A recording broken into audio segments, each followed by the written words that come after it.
If you live in the Northern Hemisphere, spring is on the way. And unfortunately, that means for a lot of us, unless you're lucky enough to live somewhere they don't observe this, daylight saving time is coming on Monday, and we're going to lose an hour. And with that, there can be an increase in heart attacks and cardiac events. Today's video, I'm going to discuss why we see an increase in everything from metabolic disorders, hormone dysfunction, to cardiac events, how you can prevent this for yourself, and how you can best support your body through this time change and just in the spring in general. So if you're new here, my name is Sarah.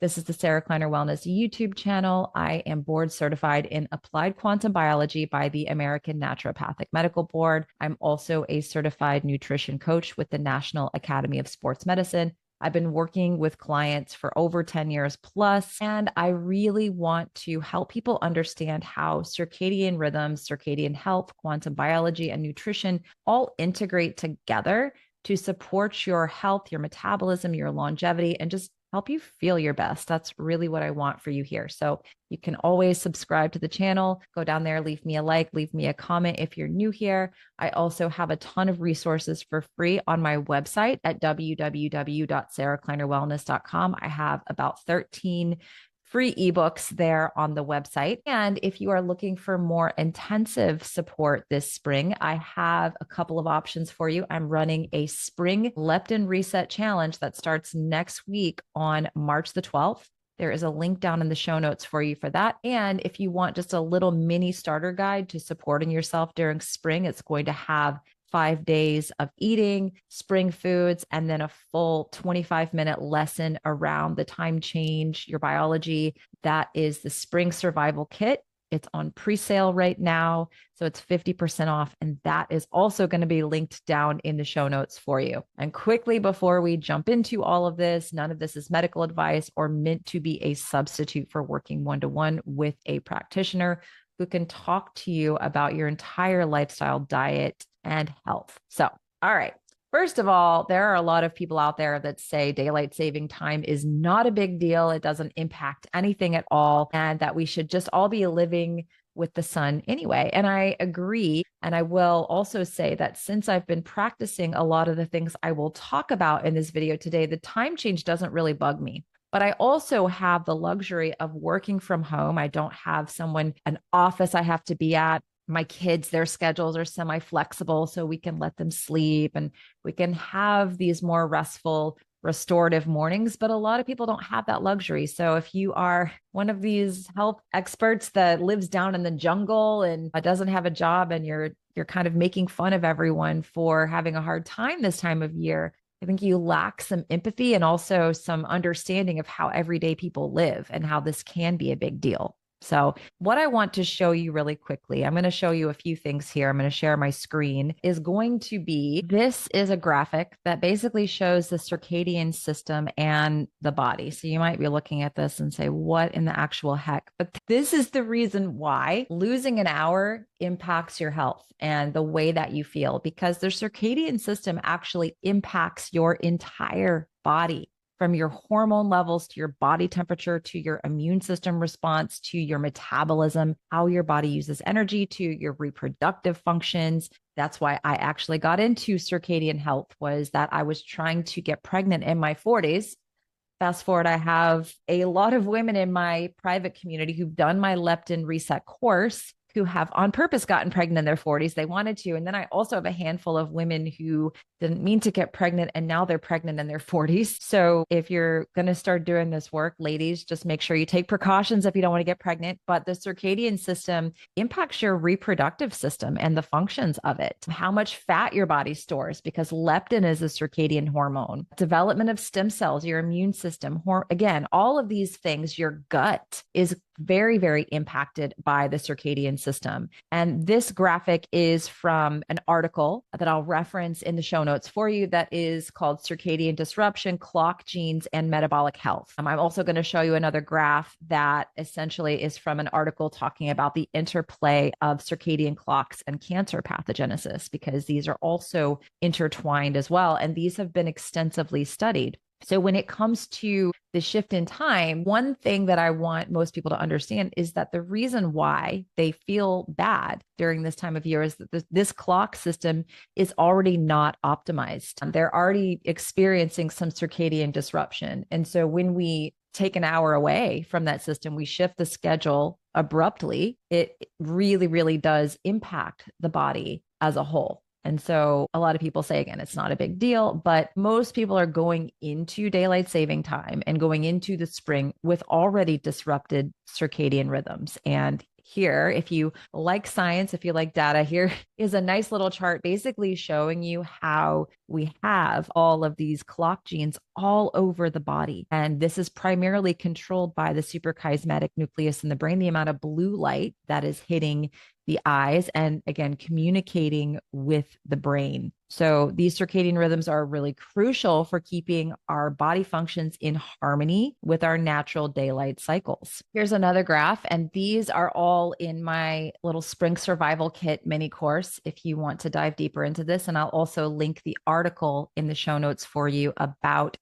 how the central clock essentially is going to really control the cardiovascular system, your kidney function, your glucose metabolism, your endocrine system, immune system, reproduction, even the way you metabolize drugs. This is from an article that was essentially talking about circadian disruption and cancer in particular. But it also shows how these tissues and organs become desynchronized when signals from the suprachiasmatic nucleus and other Zeitgebers conflict. So Zeitgeber is a secondary circadian signal. So light, food, and temperature. Light is primary, but Zeitgebers would be like food, temperature, exercise, socialization. I look more so at food. So this again, this article is saying eating too close to bedtime, eating late at night also throws off this system. And when you understand that the gut function, your gut runs on the circadian rhythm. So you're meant to have stomach acid production, and digestive enzymes are supposed to be more active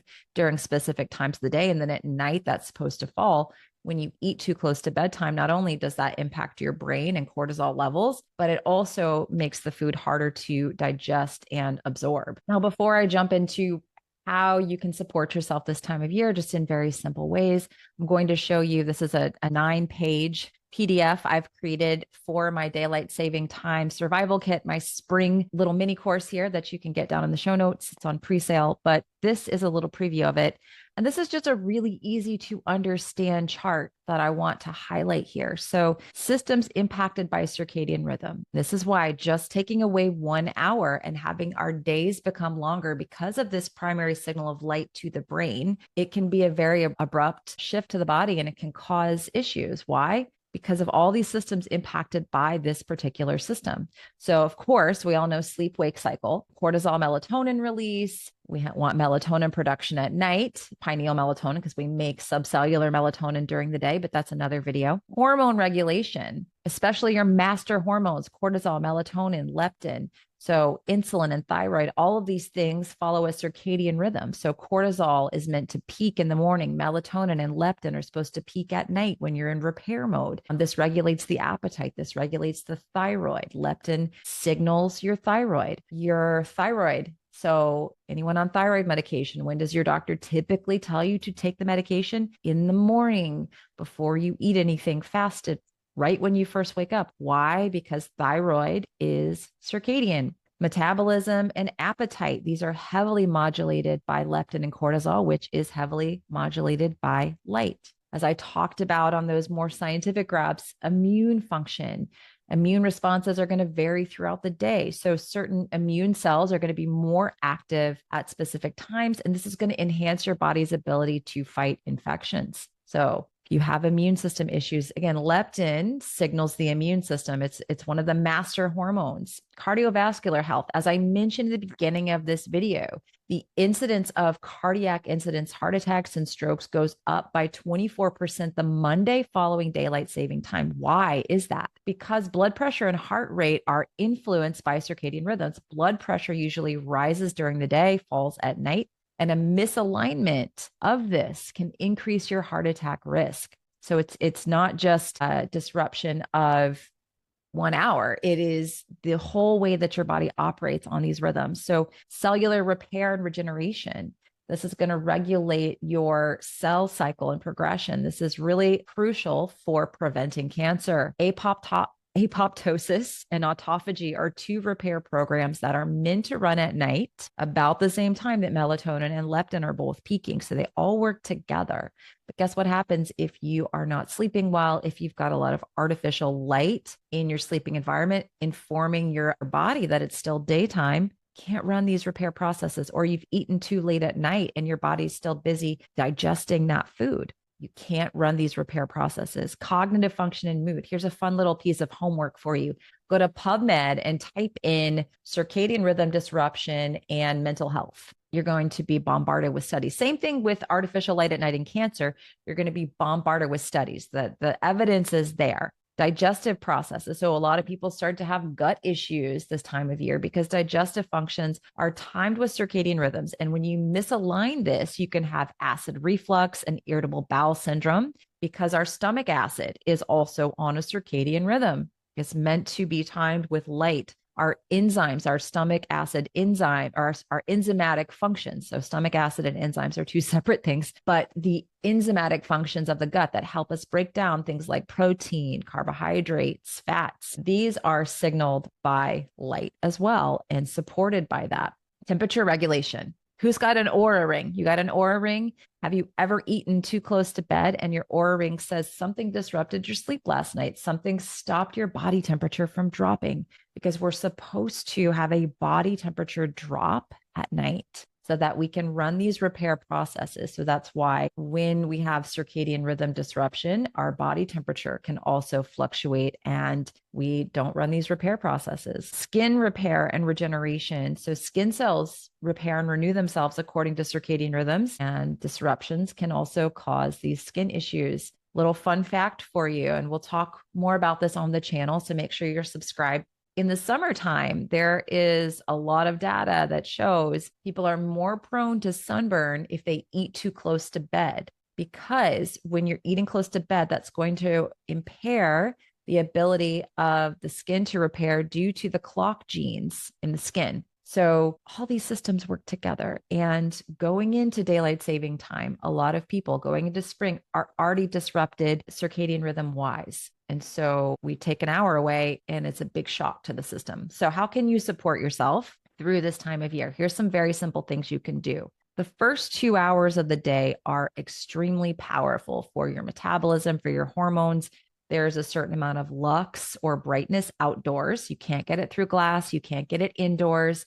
And you've got to get the My Circadian app, which is my new app, and measure the lux indoors versus measuring the lux outdoors that you get. It's astronomical. So your brain needs a certain amount of brightness in the morning to turn on these metabolic clocks, to really get the body going and get all these systems running optimally. You also need the right amount of blue light, not too much. Indoors is too much blue light and it's too dim. So that's confusing signal to the body. UVA light. So everyone's obsessed with the GLP-1s right now, but what they don't understand is that UVA light in particular is a natural GLP-1. It actually allows the brain to make something called alpha MSH, which increases your fat metabolism. It increases your metabolism and it regulates your appetite at the same exact time. This is in UVA light.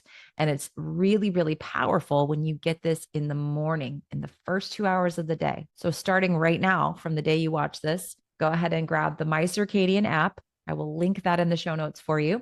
And understand what time sunrise and UVA rise happens. Sunrise is really important to help you get your cortisol regulated. You also want to eat something, a nice protein and fat breakfast, to help to stabilize your blood sugar, to regulate blood sugar.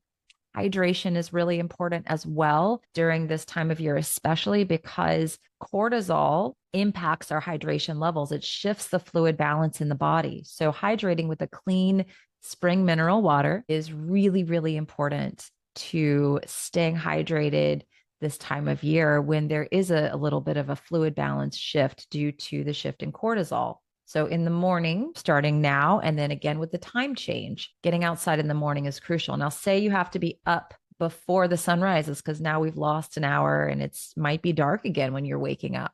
If you have to be up, if you have to be out the door, you have work, you have kids, all the things, eat something, hydrate, always hydrate. That's what I do first thing in the morning is hydrate. And then you're going to eat something to stabilize your blood sugar, nice protein and fat. If you are someone that eats carbohydrates, keep it low glycemic in the morning, like berries, kiwi fruit. Have it at the end of your meal after you eat the protein and fat. Okay. And then when the sun does, and wear a pair of yellow blue blockers. That's going to help you to keep it a little more low key and not to have all the artificial blue light from indoors telling your brain it's the middle of the day, because that's what they do. TVs, phone screens, all of it tells your brain it's the middle of the day. So try to keep it very low key in the morning. And then when the sun does come out, let's say you're driving, you're in your car, you can open the sunroof, you can open a window. Once you get to work, if you are at work when the sun's coming up, try to go outside and take a light break, right? People get to take smoke breaks. So see if you can take a couple of calls outdoors, see if that's possible, and really try to maximize that outdoor time. Now, a little bonus thing you can do is do some grounding. You can ground on cement. You can't ground on asphalt. You can ground by touching a live tree, of course, by touching the ground. But grounding is another way to reinforce circadian rhythm. Dr. Laura Conover, Koniver, she's been on the channel a few times here. She has done some research on this and has it on her website, the Intuition Physician website, if you want to fact check me on this. But bonus, you can help to regulate your cortisol levels because grounding has been shown to help with cortisol support. So grounding, as well as reinforcing that circadian signal. So during the time change, outdoor sunlight during sunrise, because sunrise is important to set those clocks, get those metabolic clocks going.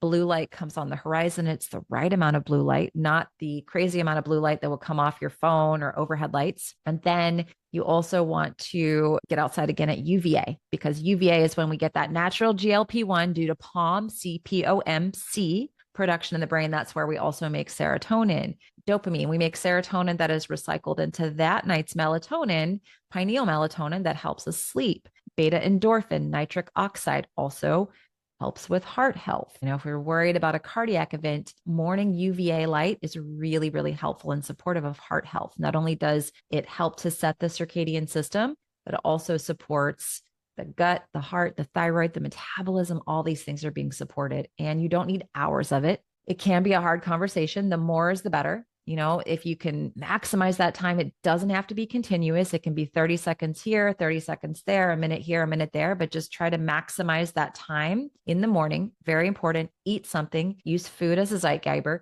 maybe put your face in a bowl of ice water.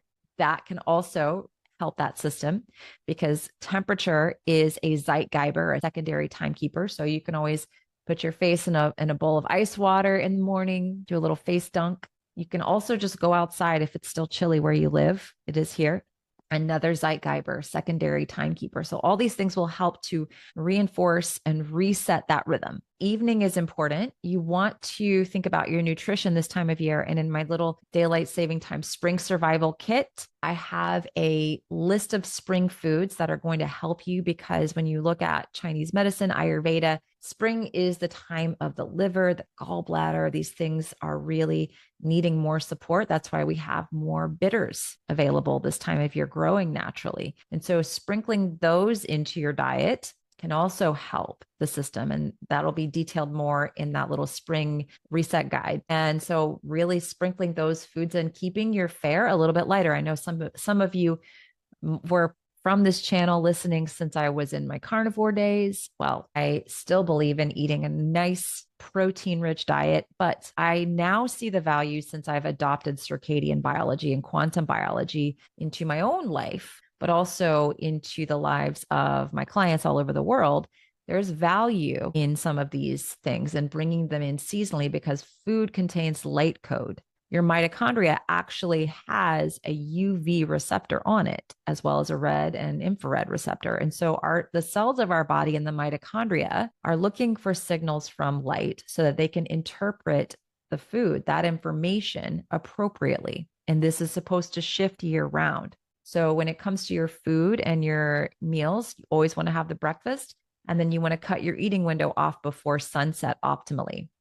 Earlier, really, the better. A lot of people may not be metabolically healthy enough to do that yet. They might like freak out a little bit without a snack. So that's where I recommend something like my leptin reset program, getting help in my group so we can help support you to get your metabolism healthy enough and get your body healthy enough so that you don't crash out completely when we eat dinner a bit earlier. That's a bigger problem than I knew when I started talking about fasting and cutting your eating window off early rather than fasting and skipping breakfast. And as my younger friends call it, cortisol maxing. That's when you have a coffee for breakfast and you skip the breakfast, you're cortisol maxing. We don't want to do that. And so bringing dinner earlier, that's also going to be really supportive this time of year. Blue blockers after sunset, use the My Circadian app, block the blue and green light with a nice pair of blue blockers, and also keep your lux in the evening. So we want really big lux in the morning, lots of brightness, 10,000 and above if you can get it from outdoor light in the morning. In the evening, we want lux to be below a 10,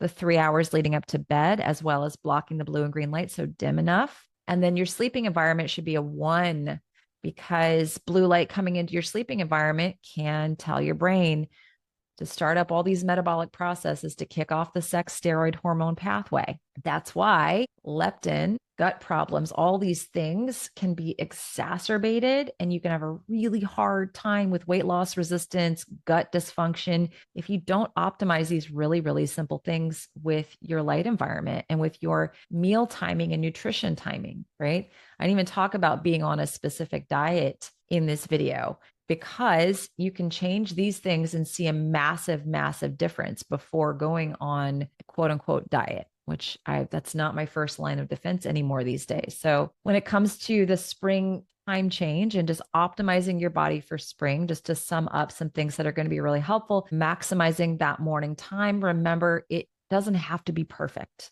We're so ingrained in our society to think we have to follow everything perfectly. Sunlight is cumulative. And I always tell people, if you can only get like 3 minutes on Tuesday, but you can get 30 minutes on Wednesday, those are going to even out over the course of a week. That's what the metabolic studies show, is that getting 10,000 lux 3 times a week was significant enough to increased metabolic rate. And the participants in those studies actually saw more weight loss from just getting lux, 10,000 lux 3 times a week in the morning over the ones that didn't. And so you don't have to be, I don't want anyone stressed out over this stuff. It's just a matter of just one step at a time, doing these small, simple things and supporting your body that way.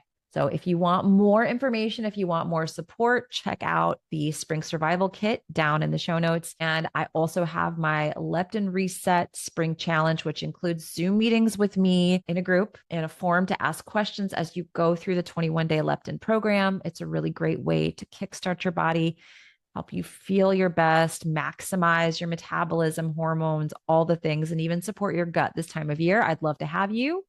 And make sure you're subscribed to the channel. Leave me a comment or a like if you're new here, and I will see you in the next video.